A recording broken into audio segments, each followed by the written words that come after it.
Surfing Detroit's going to Great Lakes Coffee. Gotta love it. Yahoo!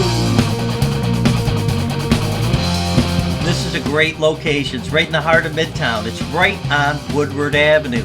You can go stop on your way downtown, get a cup of coffee, and then heading back out of town to get a cup of coffee. It's right at 3965 Woodward Avenue. You gotta love Great Lakes Coffee. You know, they were born in a garage, like a good garage band. You know, like The Clash.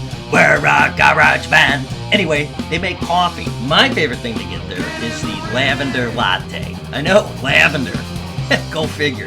Hey, but don't take it from me. Let's talk to one of their roast masters, James. So, trying to open a spot in the city that was a little European style cafe meets the city. So, and this is really awesome venue. Can you tell me a little bit about the building? Yeah, the building is from the 1880s, and my landlord's two African-American guys, one of whom owned a bar in Greektown called Floods, bought the whole block and restored it slowly. We came in and it was sort of white boxed, and we used a lot of reclaimed materials to sort of pay homage to the era of the building with some new modern sort of design as well. Yeah, and I heard a lot of that came from Hamtramck. Yeah, there was a house in Hamtramck, the Carpenter House on Carpenter Street that was deconstructed by a friend of mine, and we used a lot of those materials in building out our space here. The last two iterations in the building were both bars. One was called Finney's and the other was called the Blue Moon.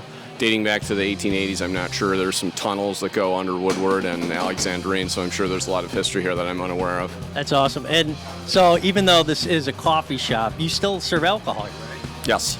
I can only drink so much coffee in the course of one day, and I drink quite a bit, but love to drink beer and wine and cocktails and share those stories of people that produce all the products, from coffee farmers to wine growers to beer brewers and spirits distillers. Do you guys have special events here? Like, do you have bands come in, poetry reading? We do. We had spoken word last Saturday night. We've got funk. We've had string quartet. We've had German libretto from Johann Sebastian Bach called the Coffee Cantata. We do wine tastings on Thursday night, and trivia, which just got written up in the Free Press on Wednesday night. So where do people park when they come here?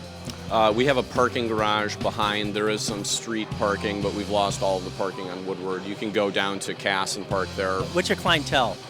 It's really fairly diverse. We have a hard time actually quantifying it sometimes. It's everything from people that live in Midtown to people that are driving from one place to another, people that work at the DMC. We get a lot of doctors in here. We get some students from both CCS and from Wayne State, which is where I went to school. And we get a lot of people from out of town, frankly, from Europe, from France, from Japan. We get people that go and see shows at the Stick. We get a lot of sort of crossover traffic from when the DSO is having an event. So it's there's a lot. People think that we open here because of students, but students really, that's not sort of the focus. It's a cafe bar, day bar, night bar. So it's a wide group of people that we go. Okay, it's my first time coming here. What would you tell me to order?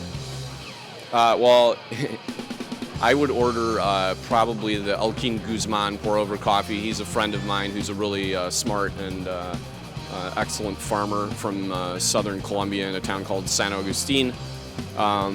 Wine-wise, I would probably drink something maybe a little more offbeat. We've got a lot of great Northern Italian reds. For beer, I would say to try the 50-50, which is half cold brew on a nitro handle and half beer. It's kind of like up and down at the same time. We've got since we're a coffee bar, we have a coffee gin and tonic with nitro that's really cool right now. And then for the sandwiches, I can't get enough of Reuben's. So we have a really nice corned beef Reuben. There's a sandwich named after me called the James, but it's peanut butter and kimchi and bread and butter pickles. It's quite good too. So if I wanted to find out more about Great Lakes Coffee, how would I find out? The best way is to come in here and talk to me, actually, but we are at www.greatlakescoffee.com on the internet.